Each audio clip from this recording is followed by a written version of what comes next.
Bienvenue sur Africa 24 dans cette nouvelle édition du QG Week-end. Au sommaire de l'actualité, non à la révision de la Constitution, touche pas à ma Constitution. Des milliers de Maliens étaient rassemblés dans les rues de Bamako ce samedi à l'appel de l'opposition. Ils protestent contre le référendum constitutionnel du 9 juillet prochain.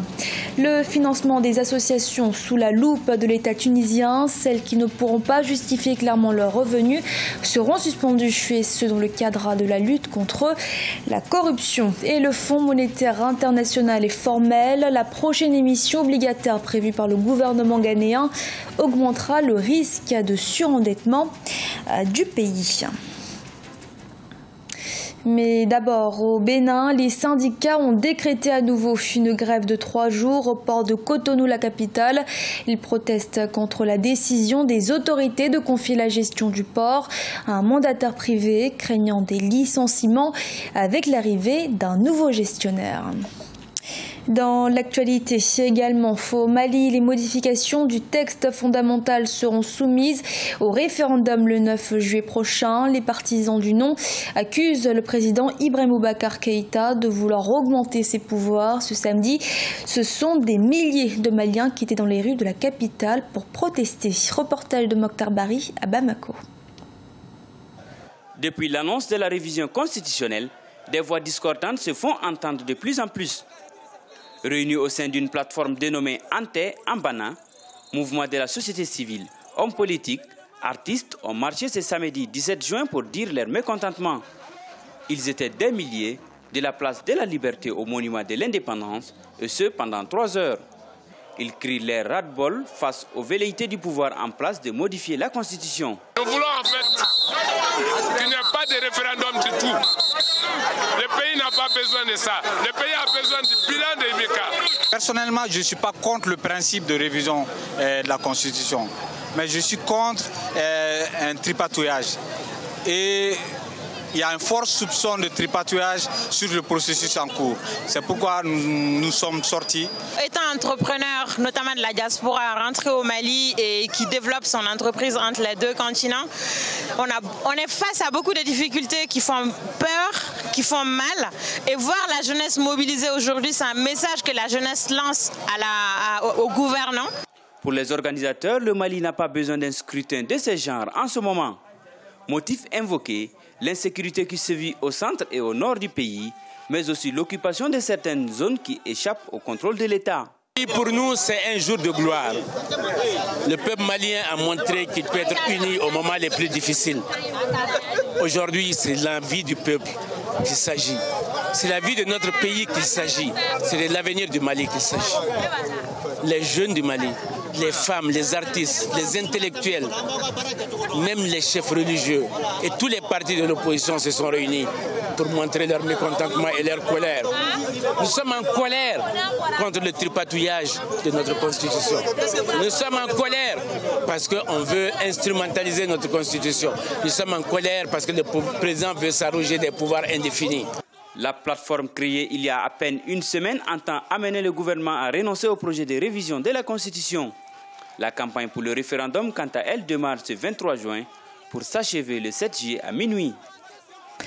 Après le gel des biens d'hommes d'affaires influents, c'est au tour des associations d'être épinglées dans le cadre de la lutte contre la corruption en Tunisie. Une 50aine d'entre elles qui n'ont pas été capables de justifier clairement leurs revenus ont été suspendues. Sharon Kamara. Dans le cadre de son projet de lutte contre la corruption, l'État tunisien a annoncé la dissolution de 16 associations ainsi que le gel de 50 autres. Celles-ci ont été condamnées pour non-révélation de leurs sources de financement.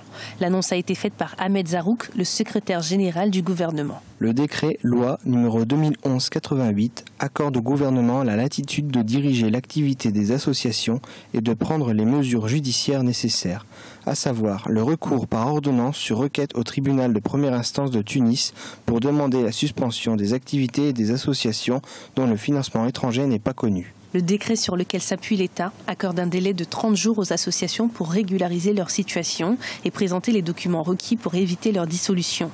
Dépassé cette date, l'activité de ces 50 associations seront suspendues, leurs voies de recours seront alors épuisées et leurs biens entièrement liquidés. Le pays traverse une situation, depuis la crise qui a été déclenchée suite au printemps arabe, une situation qui est assez délicate et qui continue aujourd'hui. C'est une campagne anticorruption. De toute façon, à tout moment, le gouvernement peut lancer une campagne anticorruption, mais au regard de la situation politique actuelle du pays, on se demande s'il n'y a pas d'autres agendas en dessous de la volonté politique d'engager cette campagne anticorruption maintenant. L'opération anticorruption qui se déroule actuellement en Tunisie est une promesse de campagne qu'avait fait le chef du gouvernement, Youssef Chahed, au moment de sa prise de pouvoir en août 2016. Celle-ci a véritablement démarré en mai 2017 avec l'arrestation et le gel des biens de plusieurs hommes d'affaires tunisiens. Au Nigeria, les importations de blé durant le premier trimestre de l'année en cours ont augmenté de 54% pour s'établir à 20,1 millions de dollars contre 130,9 millions sur la même période en 2016. C'est ce que révèle le Bureau national des statistiques. Une hausse qui proviendrait du faible niveau de farine de manioc de haute qualité sur le marché. Et alerte rouge pour le Ghana, la prochaine émission obligataire augmentera le risque de surendettement. Selon le Fonds monétaire international, les autorités ghanéennes sont en effet en quête de 2,3 milliards de dollars pour apurer les dettes contractées auprès des banques et d'autres institutions de crédit. Birama Sanera. Au Ghana, le risque de surendettement pourrait s'accroître à l'issue de la prochaine émission obligataire prévue par le gouvernement. Cette alerte du Fonds monétaire international intervient quelques semaines après l'annonce faite par les autorités d'aller très prochainement sur le marché des obligations libellées en monnaie locale. Le montant des obligations dédiées au financement de la dette et les arriérés accumulés par les entreprises publiques elles-mêmes augmenterait le stock de la dette publique. Le Ghana reste à un niveau de risque de surendettement. Un assainissement budgétaire continu serait nécessaire pour réduire la dette du secteur public. Courant mai, le gouvernement ghanéen avait annoncé qu'il mobiliserait 2,3 milliards de dollars pour apurer les dettes contractées par la Société nationale d'électricité et les fournisseurs de services pétroliers publics auprès des banques et d'autres institutions de crédit. Pour l'heure, les autorités ghanéennes ne sont pas du même avis que le FMI. Le nouveau gouverneur de la Banque centrale du Ghana, Ernest Addison, avait récemment déclaré que ces obligations ne gonfleraient pas le stock de la dette publique si les gouvernements les émettaient dans un véhicule ad hoc et utilisaient des prélèvements sur le secteur de l'énergie pour le remboursement. Si nous procédons comme prévu, les obligations pourraient ne pas nécessairement faire partie de la dette publique. Cela dépend du mécanisme de mise en œuvre. Depuis 2012, le Ghana fait face à une situation économique difficile.